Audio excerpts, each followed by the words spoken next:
Hello and welcome into the Sorare Set Piece on Sorare TV. This is the inaugural podcast episode. I am your host, Deke. You can find me on Twitter and on Sorare as SorareDeke. So, big shout out to Quinny, number one, giving me the opportunity, and also to Charlie. He's the editor, for giving me a chance to be on here. And I would like to welcome in my co-host. And my co-host is Mr. Brose Canceco, aka Robbie. Welcome in. What's going on, guys?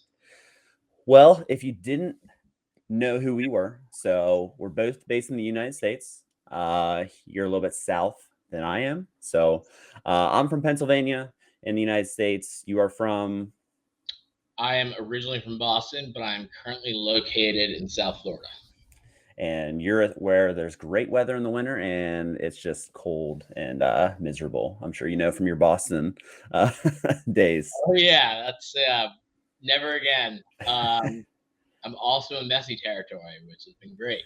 It's huge right now. So the idea of this podcast, we're going to change the direction all the time. But our focus is on the budget players, just getting started.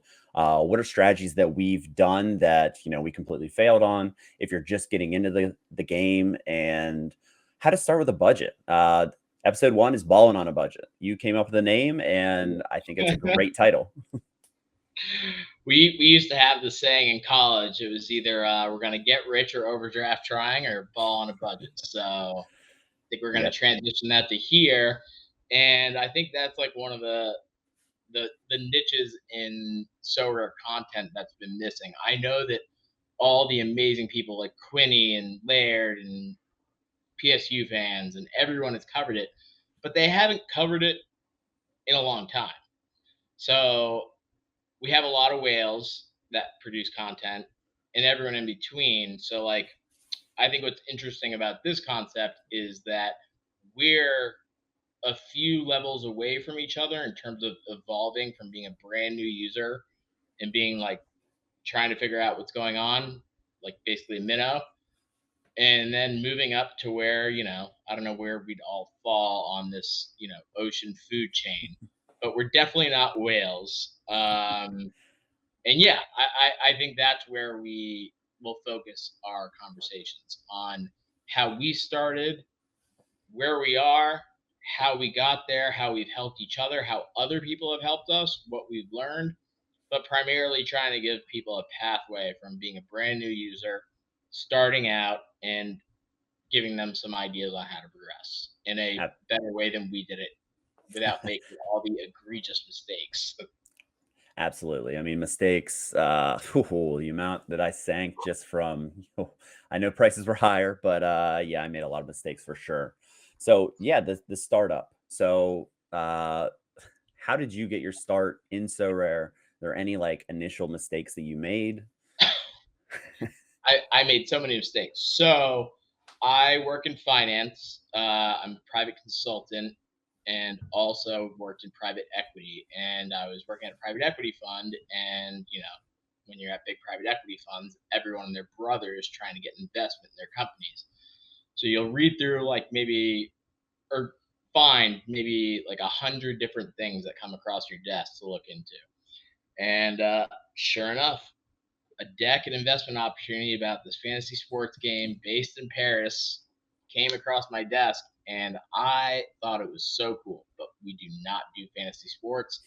Didn't do crypto. I was like, this is awesome, but it's not up our alley. So I joined the platform, did not invest, and yeah, that was a long time ago. But I didn't really start playing the game up until about a year ago. And I just started playing with like the common cards, and I really liked it. I was having a lot of fun, and I still think that's one of the best parts of So Rare. You can play it with commons and have a blast. It's not the same way it was when I got started, but it's still fun. And then like with the World Cup coming up, I bought a couple cards just like for the heck of it, just to like say like, all right, I'll buy a couple cards and compete in a limited competition, just bare minimum stuff. And I had a lot of fun, and I did pretty well in the Global Cup, like common stuff. So I was like, all right, I really enjoy this. It's a fun hobby. I think I should, start buying. So I think I really started buying cards the end of December. Okay. And I started out very simple. I wanted to do the threshold stuff. So I bought like 9 rare cards, and they weren't good rare cards. I just want, maybe I got 10. I just wanted to be able to fill a couple lineups and get XP. Because at that point, an all-star rare, that was your old Cap240.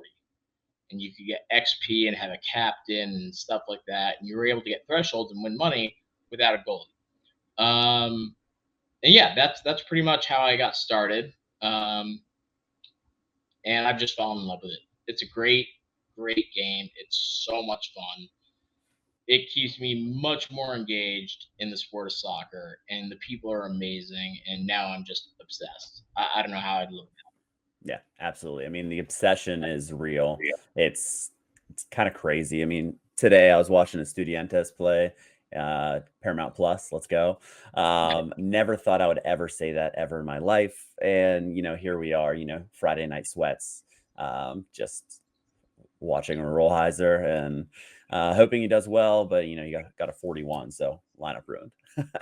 But yeah, my start, it was kind of, I got into the crypto space. I was like selling NFTs. I got in, it was during like COVID, and I was trying to find something that, I'm a school teacher, so I was home. So like I just had so much free time. So the profile picture stuff, just like there's no utility. And I'm like, okay, I can flip these. That's great. But like, I want to find something that like I actually have fun doing. So I found Sorare, and I lost my phone broke, and the Google Authenticator was on there, and I waited like 4 months to get back into my Sorare account. So I missed out.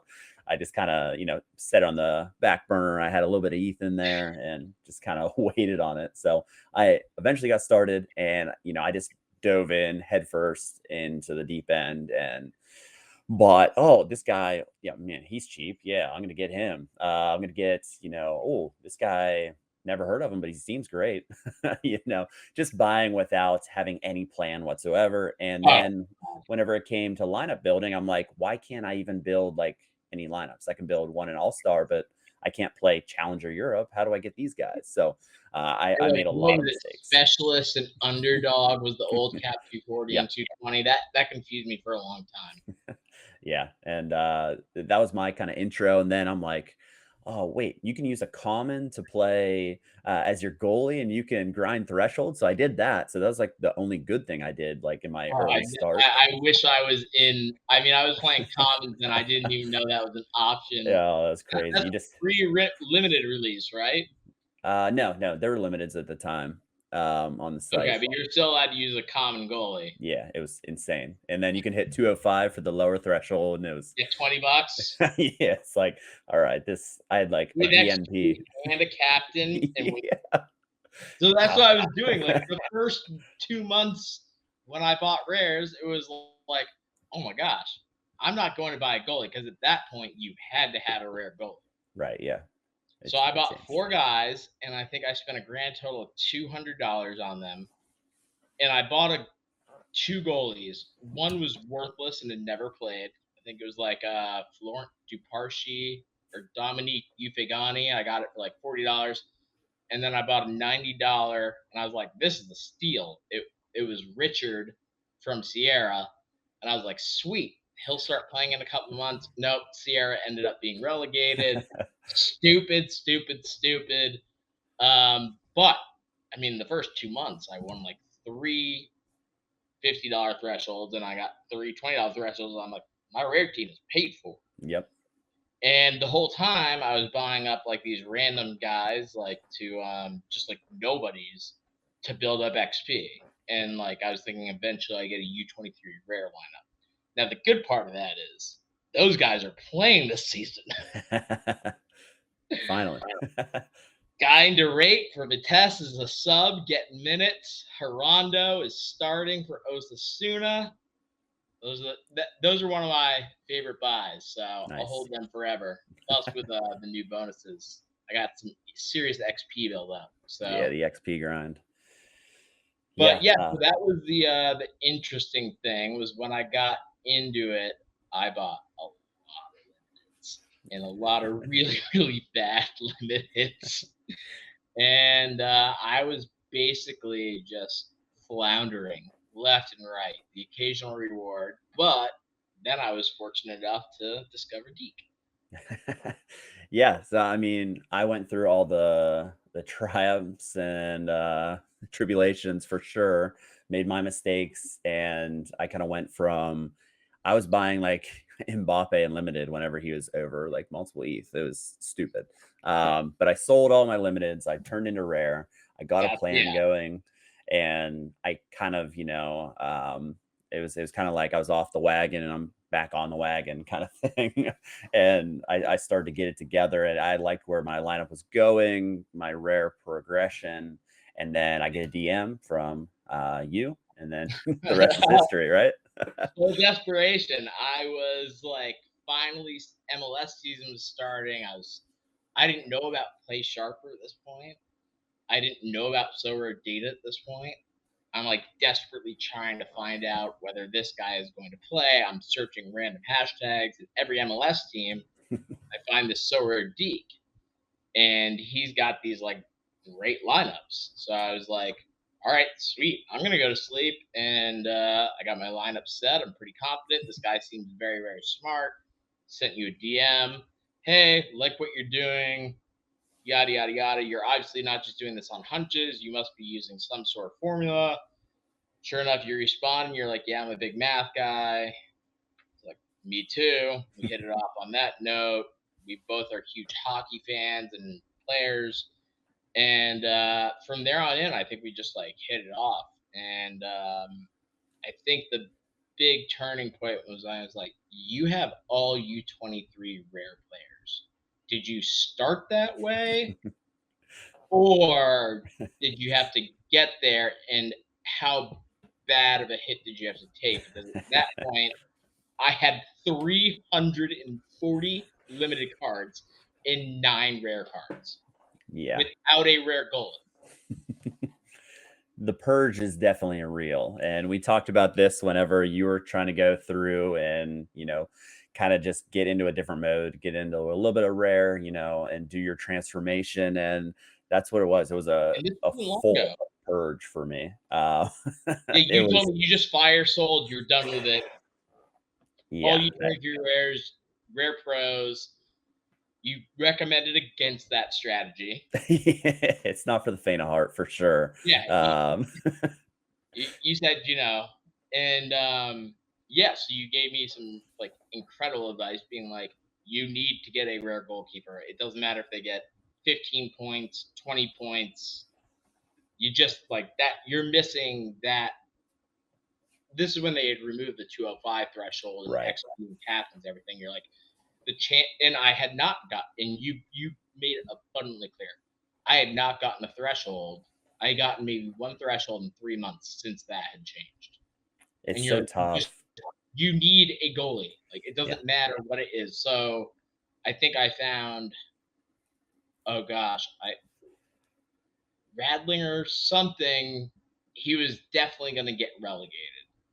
Yes. Yes. That's Austrian right. keeper. He was like Yeah. $180, but I played him every week, and I got like 5 thresholds at him. Yeah. And that's all you need. It's crazy. You turned it. It was like a flip of a switch. Like you're trying to grind it with 4 guys, and like your 4 guys are doing well. You're just missing, but By like 10 to 20 points. yeah, And like but I any had keeper. like 40 points left in my cap Yeah, to fill. So like I was like, all right, this guy's gonna get relegated, but he'll probably get me the points. So whatever. I got $185 goalkeeper. He got me like 4 or 5 thresholds. I sold him right before they got relegated for $150. yeah, I'll take that as a win. absolutely. That's a huge win.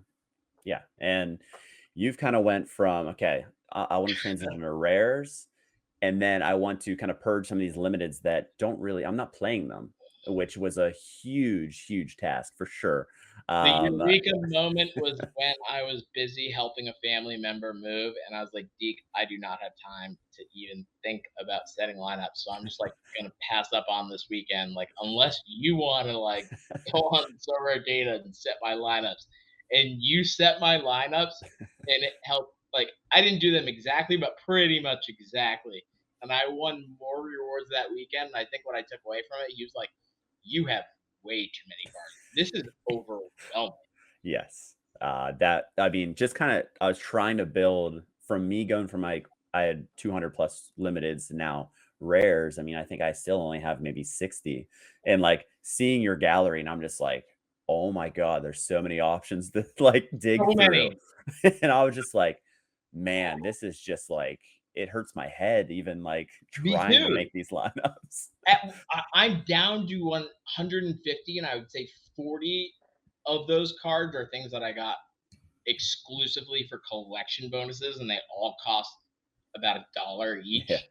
But they boosted my good cards by 1% or 2, and it was still overwhelming this weekend setting my lineups because I Yeah. was like having 110 like good, decent, really really good elite limited is still overwhelming Yeah. For and sure. really really hard. I still fill 6 training lineups, and I feel like I'm leaving really really good players out. Yeah, you were talking about your training lineup, so I'm like, "Man, you got some legit." I mean, but if they didn't find their way My into a training lineup, they lineup didn't. for this game week, dude, I have Julian Desart, Sven Coombs, Ramens. I have a lineup that could win me rewards on most weekends. Right, yeah, I have two of that's them. crazy. Yeah. But that's a good problem to have because you went from your transformation went from, "Okay, I have a ton of these limiteds," then you started packaging them together to traders to get a, That a that better was a one. fun process. So, do you wanna talk about your process with that? Because that was a pretty big deal because you just were kinda I mean, that it took a while, but over that time, I mean, your gallery's in a lot better shape than it was. It became abundantly clear that having 340 limited cards was just absolutely egregious and borderline insane. So I also realized I can't sell 200 of these limited because they're bad and nobody really wants them. And the amount of time it would take me to list them and sell them, yada yada yada. And a lot of them were tier 5 rewards. At that point, it was pretty easy to get tier 5 rewards. So I'm like, why am I holding on to these? Oh, it's because it was a reward, and it was like my first reward. But I haven't played Yeah. them in a lineup ever.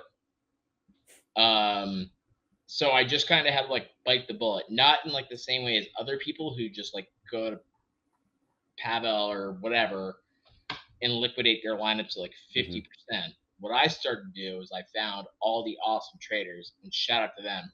They are such an important part of this platform, or at least they've. I think I would have quit Sorare if it weren't for how great the traders, specifically Basil, Surhis, and Rub. So like I I mean, can't give them enough credit. So what I realized was I can, and you can only trade 10 cards at a time. What I realized was dumping 10 $1 players for one $7.50 player was a lot better. So I did that about 15 times. But then I also realized those $7.50 players weren't really going to move the needle for me. So I rinsed and repeated. Um, and at the end of the day, I feel like I have 100 limited cards that are all pretty good, or they punch above their weight, or they play a role at least during some part of the season. And mhm. I also traded out 10 of those $7 cards for rare cards. So I'm at the point where I have 150 limiteds exactly, only because I bought 2 Rosario Central players today for a grand total of $1.50 Yeah. so that I could boost my Jorge Brune by 1%. And I think I'm up to like 42 rares. Yeah, it's awesome. So Yeah, I I think mean, that's like pretty good progress. And I've also, since I started that process, I went from maybe my best reward at the time was like a tier 2 limited, only one of them, maybe like a couple tier 3s, but pretty much only tier 4s and 5s. Yeah. And you obviously are doing better. You've picked up some nice rewards. You had some nice lineups for sure. I was doing better, Deke. I think I jinxed us because we initially planned on starting our own podcast and recording it, in which we did. And I said we're both on a roll. And I don't feel badly about it, but yeah, I have not gotten a single reward since. Yeah. Ebbs and flows, though. I mean, you know how cold you can get, how hot you can get. And let's be honest, the summer was my gallery was built for the summer. So I don't really expect anything too crazy. I think I got like a tier 3 from midweek that I played 2 players in, which was crazy. Didn't But make like, any sense, but I yeah. literally stated, I was like, as soon as game week 399 comes, I have super competitive, like podium hunting Europe lineups in almost every division. I have not won more than a tier 5 reward since I made that statement. So maybe we can Yes. reverse that today. Yeah, for sure. And the one thing I will definitely say about limited, it's very, very tough. It flat out is.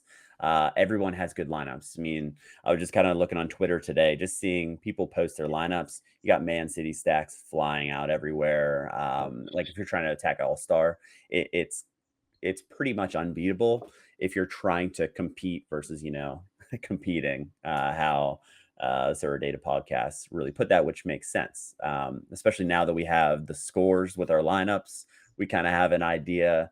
I don't think that's 100% certain or anything. I mean, obviously it's not, but you can kind of have an idea of how good your lineup is compared to some of the other ones, and you may maybe temper some of your expectations. Like this weekend, I like my lineups, but in the back of my head, I'm like, I don't love my lineups. And then you get a little number that says, yeah, you shouldn't love this lineup.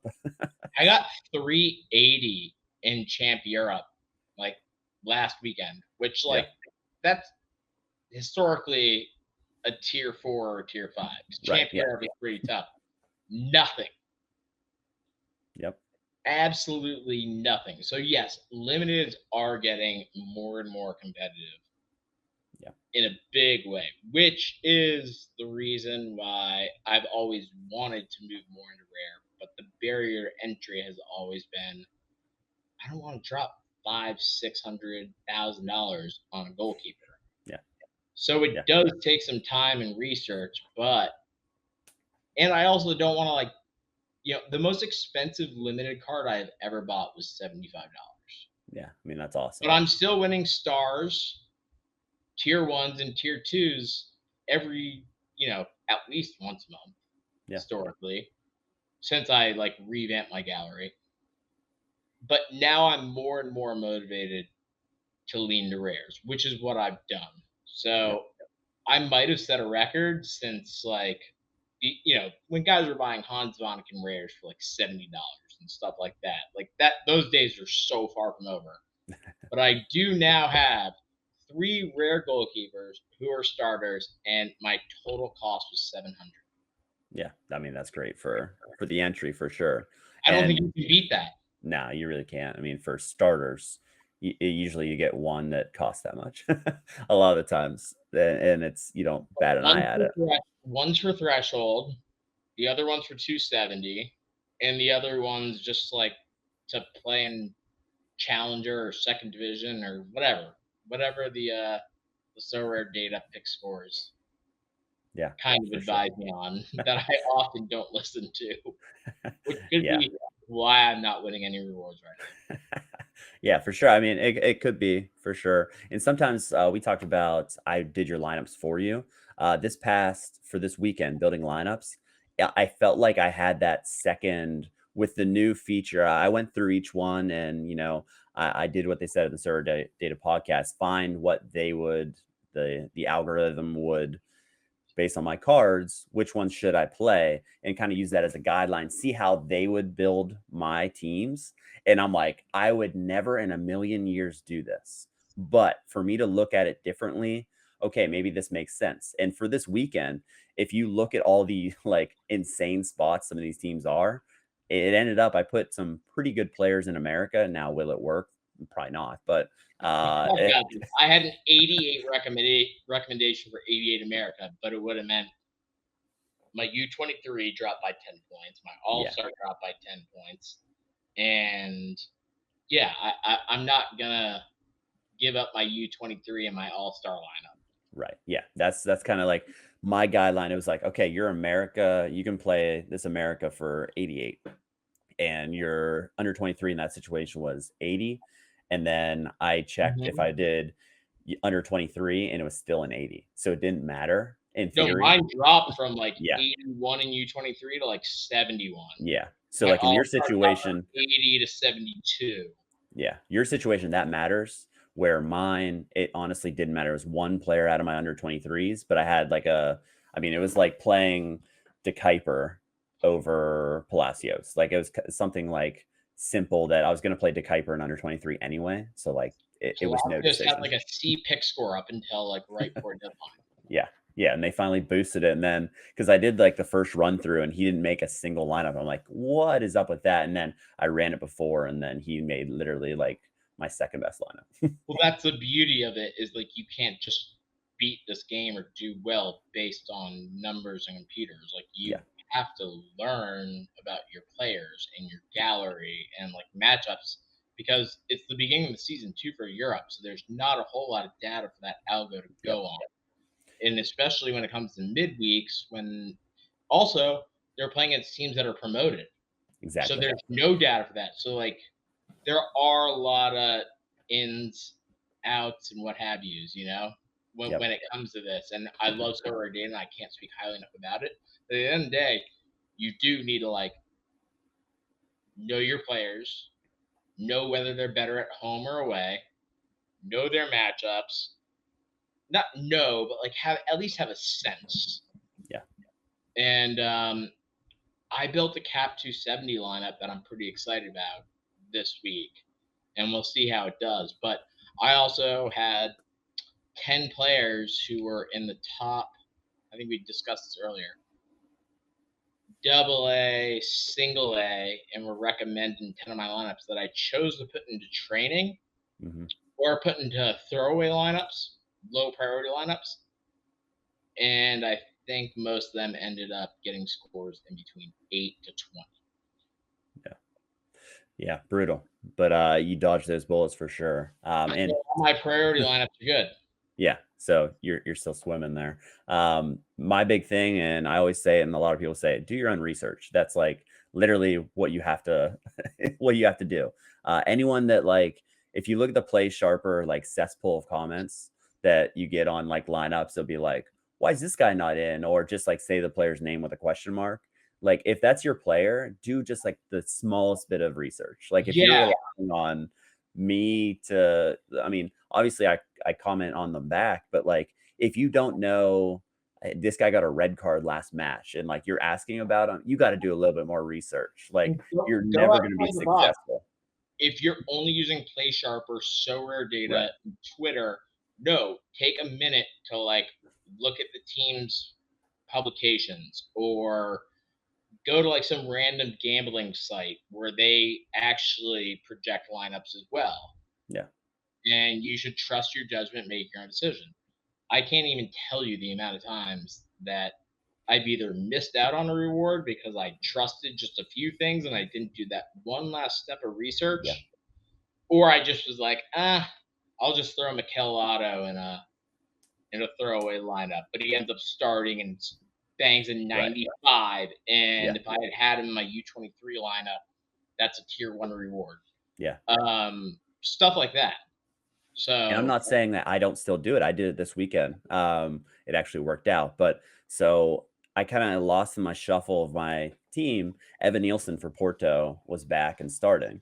And it would have been a great Cap240 play. Like his cap's so low, just coming back from injury. yeah, I I totally forgot about him. And I see these starting today, and I'm like, oh my God, I forgot he's back. Like he came off the bench and scored 45 minutes last match, and it just slipped my mind. Well, he gets hurt after 15 minutes again. So it ended up working out. But like that's a guy I definitely would have played if I would have, put in the extra work. But day job gets in the way and you kind of forget to do those last minute checks and absolutely. Oh my God. And all right. So can we talk about one thing? It was like a few weeks ago. maybe like a month ago. So like, just disclaimer, Deke, listen to Deke over me every time because he is so much more on point than I am. And it's probably Nah, because I make mistakes. like I woke up at 5:30. This was Leagues Cup. They hadn't released what games would be playing Oh my or God, what yeah. the lineups were, and it's like 5:30 in the morning. Deke and I had set alarms. He's like, "This changed. These guys are playing.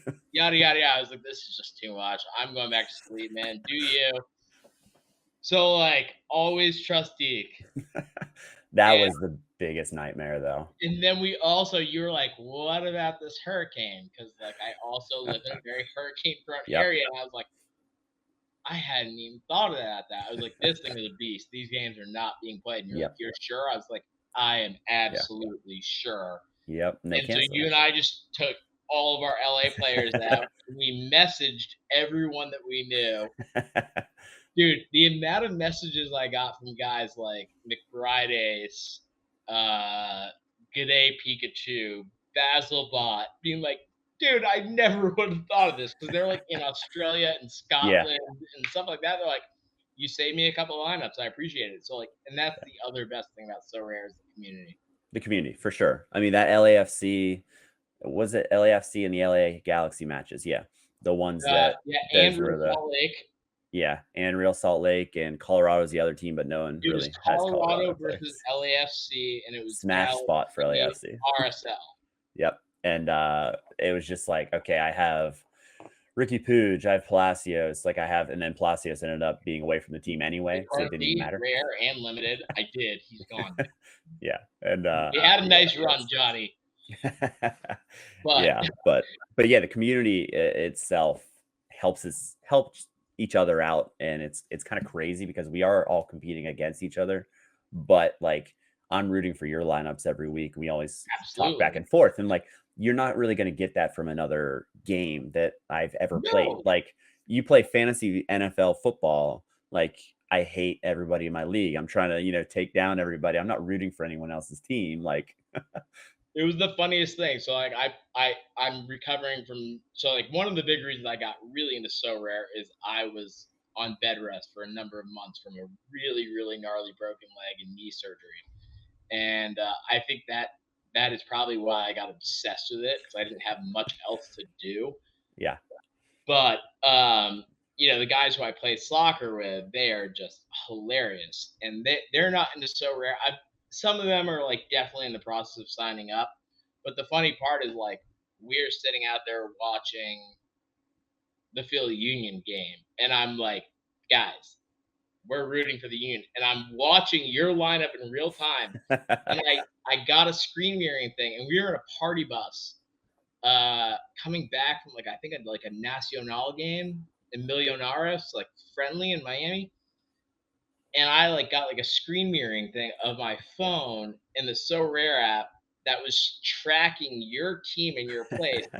And these guys are not MLS fans. And I had these Colombian, Jamaican, Haitian guys. SorareDeke, let's go, Philly Union. We're like, he's got to win. These guys have never played Sorare. They That's just like, I amazing. just explained it to them, and like we're sitting there watching you, and I'm DMing with you, and you're like, Yeah. I am sweating hard, and I'm at the game, and I was like, where are your seats? And him and I, like, I was like, I can see you at the game behind the goal, like, Yep. oh In the man, Sons it's of such a Ben, I mean, great that was game. electric. Yeah. The old Cap 270 second place podium, Leagues Cup against Club Tijuana. You're DMing me, and I'm like, yeah, I'm literally in the Sons of Ben, like right behind the I was goal. like, Like, we're I'm on a going party nuts. bus with a bunch of Colombians who do not care about MLS, but like we are all watching the game and your so rare team, and people are going nuts. Like Oh, that's the thing. Carranza. Oh, it's amazing. Soccer brings people together. I think so rare soccer kind of like takes it to like another. Yeah, for It sure. I adds mean, another component that is great. And you know what? I used to think like I didn't have time or the energy or desire to follow soccer as much as I used to do. mhm. And I was a pretty big soccer player. I mean, I played Division One soccer. Um, believe it or not, I got paid to live in Spain and get a free education for a year in Barcelona just by playing soccer. And Right. so like I love the sport. It's done so much for me. Like once upon a time I was okay, pretty good. Mm-hmm. Definitely washed up and never was, but I love the sport so much. And I think that's the thing that brings everyone together. And I used to just be like, watch a Premier League game, follow all the teams, follow all these new players. It's a chore and it's not that much fun. But with Sorare, it makes it Yeah. fun. Yeah. And I Absolutely. love the fact that like the other night, I was with all my buddies who are Colombian, and we were going to watch the Colombia game. And they're like, "What player do you want on your jersey?" I was like, "I want Julian Quinones Yeah. on my Colombia jersey." They're like, "He's Yeah. not even on the team." I was like, "I do not care. Yeah. I want Quinones." And like then we went to the next game. They're like, "What do you want on this jersey?" I was like, and I've been telling them, I was like, Camilo Vargas is the best goalie Yeah. in the world right now. Okay. Yeah. So like they're like, "You're not even Colombian. You know more about our team than we do." And they're like, I tell them, I'm like, because of Sorare. Yep. Absolutely. I mean, So I the think that's one of teams. the coolest things. I don't think I'd ever be paying attention to Michelin like Laird, um, or Karlsruher because of Wandsek or Paderborn or Coventry City or all these teams. But I just think it makes you like a more engaged and knowledgeable fan of soccer. And it's like it doesn't make you like pretentious or pompous or like more than others. But I do think just playing this game, whether you play it with a $1 million gallery or a $500 gallery, it makes you fall back and love the soccer and get more engaged and want to be more knowledgeable at it and more involved in the sport. And I think at the end of the day, that's the best part of Sorare. It's the fact that you can find like-minded people, find a reason to stay up to date on a sport that you love for whatever reason, whether you played it, you watched it, whatever. I don't know. That's just my opinion. I just love it. Yeah, absolutely. And ultimately, in the game, you have the ability to, if you know and you do a lot of research into a league, anything, you can turn it into a small gallery and you can build that up. You can win rewards. You can play the cap modes and earn, and you can play the game 1,000 different ways. And kind of what we're going to talk about in this podcast throughout, we'll Here do we a go. bunch of different things, but we'll just kind of talk about, hey, if you have $25, can you make a team? I If think I we can. had $50, can you make a team? So I that's a actually perfect. just got the girlfriend and my mom to sign up. Got them started with $30 galleries, but like prices are down a little bit more since Yeah, then. They've both gotten the threshold so far. yeah. So this is So a perfect segue to your Cap 240 that we're just going to decide to throw up here on the screen. So before the stream, you threw out some guys. We talked about it a little bit, and if you want to run down through I maybe mean, by position, I'll give you a we little didn't bit really of. talk about it. I just said that this is what I was thinking would be Yeah, a good, like, if you're a brand new user, or maybe like you've never played Sorare and you're signing up, this would be like a good way to get involved. Or you're a new user who doesn't know what to do, and you just want to get in the game. And I think that this is a pretty solid and effective lineup to get your feet wet. yeah. And if we just kind of like look through these, number one, the recent price average is $23. So you can play, and Wow, I got it down to 23. yeah, it's crazy. So I mean, you got around 6 to 8 matches for MLS, and then playoffs as well. You have a little bit of extra utility for this season, but prices are down so low that And most you of can, these guys are playoff bound for yeah, sure. And if you get a couple thresholds, you can buy a guy to replace the other one. exactly. And you grind this out a little bit. And if you want to sell the players again and use that threshold as, your starting into, Europe. That you go from Europe from here. So this episode, we're just gonna throw this one out there. Then maybe next one we'll tease a little bit more of a bigger build and how we would go about it. But Hey, before that, can we do a quick back test? Because I think this could have been a reward-winning lineup multiple game weeks this season. Yeah, I mean, let's check out year to date. I mean, look at that. 6 rewards when all of them play out of 11. So in What? Cap240. So How many thresholds? we're looking at, let's see. Where does it say that? Or do you just count them? 7 thresholds. Stop it. Yeah. See, I didn't even look into Yeah, that. that is kind of funny.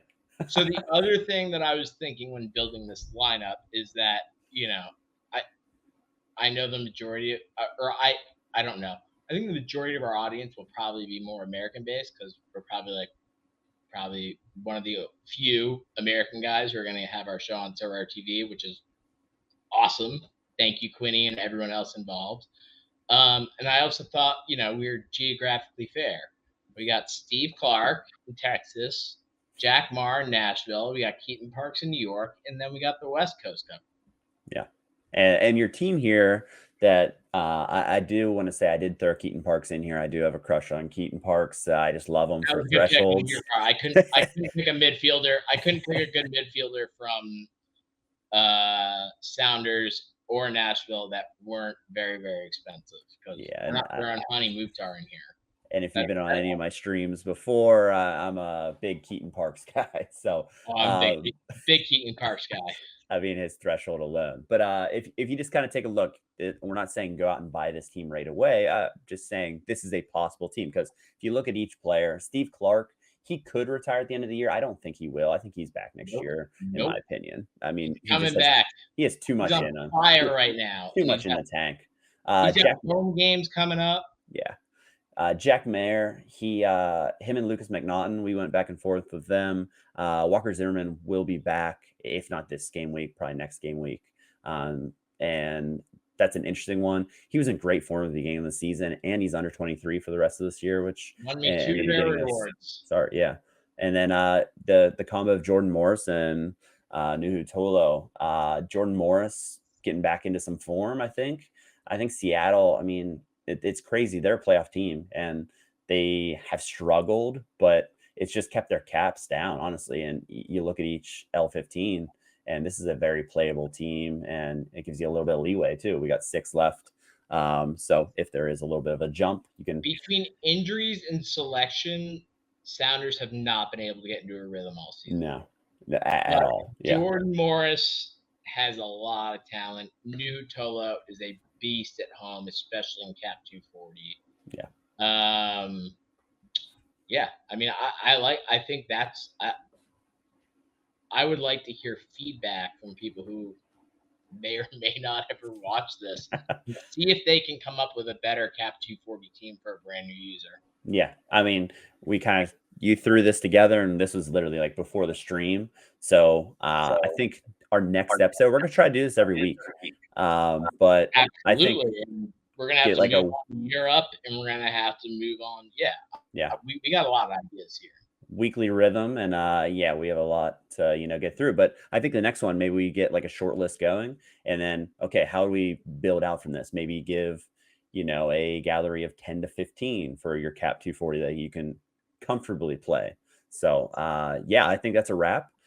Thank you all for tuning in. This is episode 1 of Sorare Set Piece, and we're balling on a budget, which may be a series in and of itself, but that's what we're going to focus on here. Yep. And thanks for watching, and we'll catch you next time.